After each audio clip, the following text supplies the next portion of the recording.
Bonjour et bienvenue dans l'hebdo qui aborde l'actualité des marchés informatiques, numériques et télécoms. Connaissez-vous Mamie Daisy?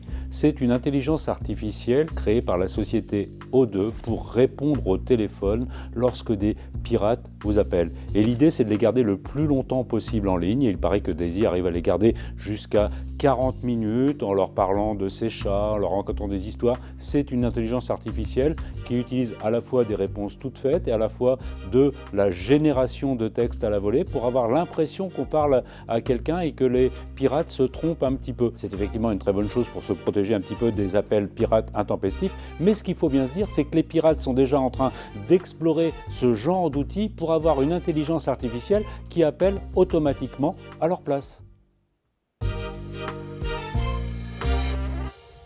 C'est la fin de l'année et déjà tout le monde se projette sur 2025. Ainsi, le baromètre Hiscox nous prépare un petit peu, et notamment les chefs d'entreprise, en nous informant concernant ce qui est important et leur état d'esprit. Il semblerait que les chefs d'entreprise qui font partie d'un réseau à 72% sont les mieux armés pour se préparer dans ce monde qui change à grande vitesse. Vigilance face aux menaces, innovation, renforcer les procédures internes sont autant de sujets qui semblent importants pour les chefs d'entreprise pour 2025. Mais ce qui est le plus important, c'est de ne pas rester seul dans ce monde incertain pour les chefs d'entreprise en 2025.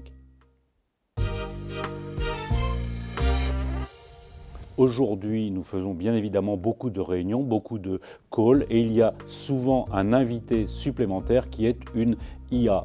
Une analyse de Zoom nous informe concernant ce qu'elle peut faire aujourd'hui.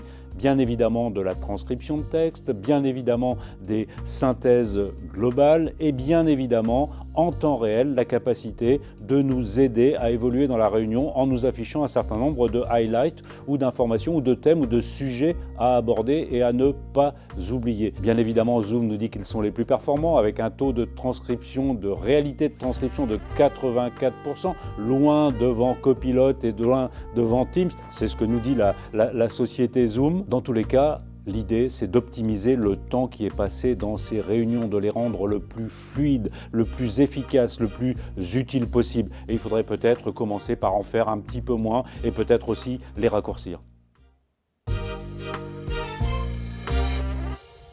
Dans le commerce, dans le e-commerce, l'importance de la fin de l'année est cruciale. Il semblerait que pour plus de 50% des marques, 40% du chiffre d'affaires va être réalisé à l'occasion des fêtes de fin d'année. Le rôle est central pour les plateformes en ligne et les réseaux sociaux.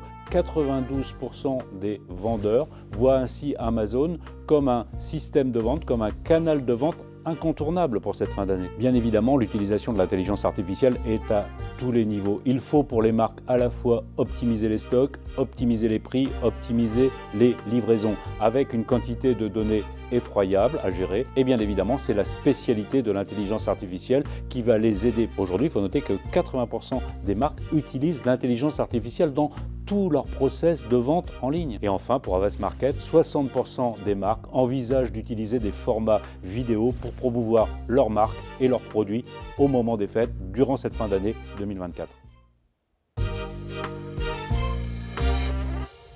Et une petite quatrième pour la route avec la Fondation Concorde qui nous informe dans une étude que l'utilisation de l'intelligence artificielle dans l'administration française pourrait générer jusqu'à 15 milliards de valeur ajoutée dans les 10 ans. Bonne semaine!